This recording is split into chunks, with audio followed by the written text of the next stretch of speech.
साथियों, स्वागत है आप सभी का मेरे शिल्पी अम्बेडकर चैनल में। दोस्तों, आपको बता दें कि ये भीमा का 29वां एपिसोड चल रहा है और इसकी शुरुआत होती है स्कूल से। दोस्तों, जब भीमा शिक्षक से पूछती है कि सर मुझे ये दिक्कत है, तो गुरुजी उनको कुछ बताए बिना वो वहाँ से चले जाते हैं ये कह के कि तुम्हारी दिक्कत से मुझे कोई लेना देना नहीं है। इतना कह के वो चले जाते हैं, जिसके बाद उस स्कूल में जितने भी विद्यार्थी थे वो सभी भीमा पे हावी हो जाते हैं और उनसे पूछ रहे थे कि क्या भीमा, तुम्हें क्या दिक्कत है, बताओ हम लोगों को, हम इसका हल करेंगे।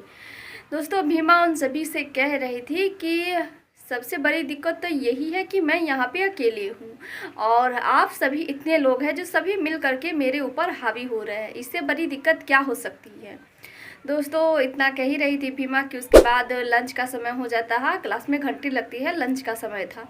सभी बच्चे बाहर आ जाते हैं। बाहर आने के बाद सभी अपना अपना लंच जो लेकर के गए थे वो खाने लगते हैं। लेकिन दोस्तों, भीमा कुछ भी लेके नहीं गई थी, क्योंकि एक तो गरीब थी और खाना पीना ही उनके घर में बड़ी मुश्किल से चलता है, तो लंच ही।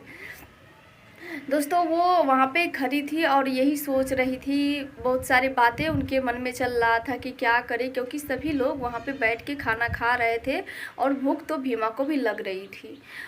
दोस्तों, वही उसी समय जो कैलासा बुआ के पोता और पोती थे वो भी आ जाते हैं भीमा के पास ही बैठ के खाना खाने, और वो दोनों बेंच पर बैठ के खा रहे थे और भीमा से कहते हैं कि भीमा आओ, तुम भी खा लो, तुम्हारे घर में तो खाना होगा नहीं और तुम लेके आई हुई नहीं हूँ। दोस्तों, भीमा कहती है कि कोई बात नहीं, मैं भूखे रह लूँगी, से आप खा लीजिए, आपका खाना है, आप आराम से खाइए। दोस्तों, जो पवन थे वो बार बार भीमा से कह रहे थे कि भीमा आओ, एक रोटी खा लो, क्योंकि तुम हमारा नौकर हो और तुम कमज़ोर पड़ जाओगी तो फिर काम कैसे करोगी, तो इसीलिए आ जाओ, खाना खा लो। दोस्तों, एक और बात, वहाँ पे जिस आदमी को जो पिटाई लगा हुआ था, कलिका सिंह, जिनको मारे हुए थे बस इसलिए क्योंकि वो कहे हुए थे कि मुझे अपनी बेटी के पास जाना है, और कलिका सिंह ये कह रहे थे कि कल मेरे बेटे का जन्मदिन है तो तुम्हें यहाँ पे आना होगा। तो वो जब आदमी मना कर देते हैं, इसीलिए कलिका सिंह उनको बहुत पीटे हुए थे। तो दोस्तों, जिसके बाद भीमा के जो ताऊ जी थे वो उनको लेकर के जाते हैं कि भीमा का इस सवाल का जवाब देना होगा कि सब जितना भी गुस्सा निकाले हैं ना, सब भीमा का ही निकाले हैं कलिका सिंह, तो इसीलिए आज भीमा को ही जवाब देना होगा कि क्या करे, कैसे करे। वो सभी लोग गुस्से में जाते हैं स्कूल में भीमा से बात करने के लिए, लेकिन भीमा की स्थिति देख करके वो वहीं पे रुक जाते हैं। गेट के बाहर ही खड़े होकर सभी कुछ देख रहे थे कि भीमा के साथ क्या क्या हो रहा है। दोस्तों, जब पवन भीमा को रोटी देने के लिए बुला रहे थे तो भीमा चल करके उनके पास जाती है, क्योंकि सच में उसको भूख लग रहा था और ये खाएगी कि नहीं खाएगी मैं आगे बताऊंगी। यह देखने के बाद भीमा के खुद के ताऊ जी थे जो उस आदमी से कह रहे थे कि देख रहे हो, तुम वहाँ पे इसकी वजह से इतना मार खा लिया और यहाँ भीमा अपना भूख पेट भर रही है, ये अपने मालिक से रोटी लेकर के खा रही है। इतना ये कह ही रहे थे। लेकिन दोस्तों, इधर जब वो भीमा पवन के पास पहुंचती है तो पवन जो थे वो भीमा के सामने हाथ आगे तो करते हैं, लेकिन उनको रोटी नहीं देते, वो ज़मीन पे गिरा देते हैं और हंसने लगते हैं। दोस्तों, यह देखने के बाद भीमा को बहुत बुरा लगता है और सभी लोग वहाँ पे जितने भी लोग थे सभी हंस रहे थे यह देखने के बाद। तो पवन कहने लगते हैं कि तुम्हारे लिए खाना मैं लाया ही नहीं हूँ और मैं तो ये खाना ज़मीन पे ज़रूर फेंक दूंगा, किसी कुत्ते को खिला दूंगा, कि तुम्हें नहीं दूंगा। इतना कह ही रहे थे। तो वहाँ पे और भी शिक्षक सब आते हैं, तो भीमा उनको बताती है कि आप अपना खाना खुद खा लीजिए, मैं पानी पी के ही पेट भर लूँगी, क्योंकि हमारी गरीबी ऐसी है कि मैं पानी पी के भी अपनी पढ़ाई जारी रख सकती हूँ। दोस्तों, वो चली जाती है चापाकल पे पानी पीने के लिए, लेकिन जैसे ही चापाकल को छूना चाहती है वैसे ही वहाँ पे सारे लोग आ जाते हैं जो शिक्षक लोग थे। वहाँ पे आने के बाद सभी कहते हैं कि रुको, चापाकल को हाथ नहीं लगाना। उसी समय वहाँ पे कटकुट गुरुजी थे, वो भी आ जाते हैं। फिर बाकी के गुरुजी भीमा को बताते हैं कि यहाँ पे अगर तुम्हें पानी पीना होगा तो किसी को तुम्हें पानी पिला देंगे, लेकिन तुम कल को हाथ नहीं लगाना, नहीं तो ये अप्रिय हो जाएगा, इसीलिए सोच समझ के फैसला करना।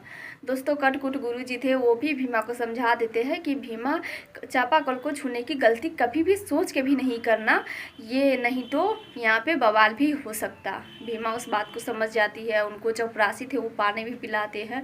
यह सब देखने के बाद जो बाहर से देख रहे थे उनके समाज के लोग, वो कहते हैं, जिनको पिटाई लगा हुआ था, वो कहते हैं कि हमसे ज़्यादा तो दुखी यहाँ पे भीमा है, मैंने तो बस मार खाया, लेकिन ये बेचारी तो रो रो के संघर्ष कर रही है, पढ़ाई करने के लिए संघर्ष कर रही है, तो भला मैं इससे क्या हिसाब मांगूँ। इतना कह के वो वापस वहाँ से लौट जाते हैं। लेकिन दोस्तों, भीमा के जो ताऊ जी थे वो बहुत तभी भी गुस्सा हो रहे थे भीमा से, वो सवाल पूछना चाह रहे थे, लेकिन मजबूरी में वो भी वहाँ से चले जाते हैं। दोस्तों, आपको बता दें कि भीमा जब पानी पी रही थी तो बहुत ज़्यादा रो रही थी। दोस्तों, ये सब होने के बीच में ही वहाँ पे बाबा साहेब भीमा के पास आते हैं और भीमा को उस समय एक ही बात समझाते हैं कि भीमा, तुम अभी यही सोच रही होगी ना कि संविधान लागू हुए इतने साल हो गए, लेकिन इतने साल बाद भी ये व्यवस्था क्यों लागू है।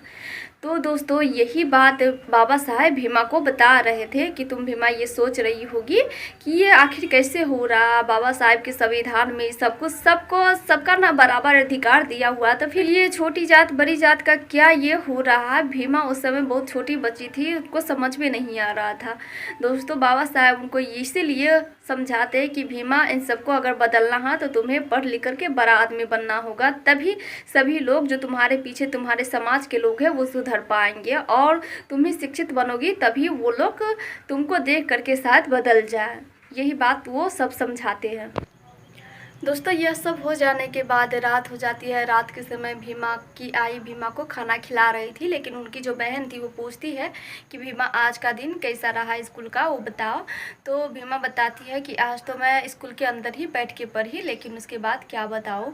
उसी समय भीमा के बाबा आ जाते हैं और कहते हैं कि चलो मैं बताता हूँ कि स्कूल में क्या क्या हुआ। सारी बात, जितने भी स्कूल में घटना घटी थी, सारे बात वो वहाँ पे भीमा की आई को बताते हैं, उनके जितने भी चाहने वाले थे सभी को बताते हैं। यह सुनने के बावजूद वहाँ पे एक आदमी आके